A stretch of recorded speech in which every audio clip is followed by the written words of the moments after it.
मी जी recipe करणार आहे ते आहे मेथी झुणका। सो झुणके मी पहिले तुम्हाला शिमला मिरचीचं पण झुणका दाखवलं होतं। आता ही आहे मेथी झुणका। खूप छान लागते ही भाजी खायला आणि थंडी पण आहे। थंडीमध्ये तर मेथी एकदम खाव म्हणजे तुम्हाला खायलाच पाहिजे मेथी। नेहमी तर मेथीचे पराठे करा किंवा मेथीची भाजी करा, मेथीचं हे थेपले करा तुम्ही। मेथीचा वापर जास्तीत जास्त थंडीमध्ये करा गाईज। खूप छान आणि पौष्टिक असते। मुलांना पण द्या, मुलं खात नसेल तर त्यांना पराठे बनवून द्या। आता आपण तयारी करतोय मेथीचा झुणका। ओके, सो त्याच्यासाठी लागणारं साहित्य गाईज, मेथी घेतलं एक बाउल मी भरून आणि इथे घेतले कांदा, हिरवी मिरची आणि कढीपत्त्याची फोडणी द्यायची आपल्याला।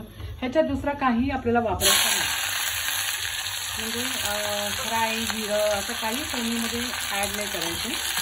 फक्त कांदा, हिरवी मिरची आणि कढीपत्ता एवढंच ॲड करायचं आपल्याला। छानपैकी थोडासा 2-3 मिनटं परतून घ्या। जास्त आपल्याला कांदा पण फ्राय करायची गरज नाही आणि त्याच्यामध्ये थोडंसं मीठ ॲड करत आहे मी, हे पहा। ओके, आणि ह्याला मेन इन्ग्रेडियंट जे लागणार आहे तो आहे बेसन। ओके, आता आपण जराशी हळद पावडर आणि हिंग ॲड करूया आणि हिंग। ओके, आता हे छानपैकी मिक्सिंग करून घेऊया। पटापट लगेच होतो, नाही जास्त टाइम पण लागत नाही ह्याला। हे एवढा प्रोसिजर झालं आपलं। आता आपल्याला मेथी ॲड करायची आहे आणि मग थोडा शिजलं ना, मेथी शिजल्यानंतर आपल्याला बेसन ॲड करायचं आहे आणि गॅस स्लो करून त्याच्यावर झाकण ठेवून द्यायचं। मस्त झुणका तयार होतो। हे पहा, आता मेथी ॲड करत आहे मी। मेथीमध्ये जो पाणी आहे तो सर्व सुकायला पाहिजे, त्याच्यानंतर आपली बेसन ॲड करायची।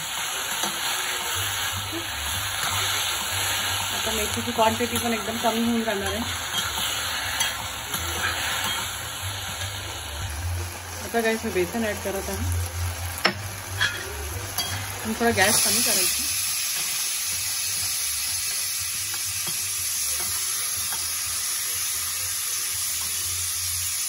आणि आता गॅस आपण कमी करून त्याच्यावर झाकण ठेवूया म्हणजे झाकणावरच आपला मस्त तयार होणार एकदम खमंग असं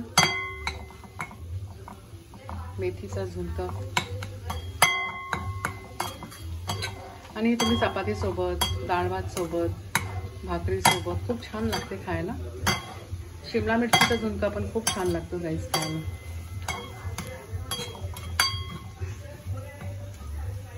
आता आपण झाकण ठेवायचं।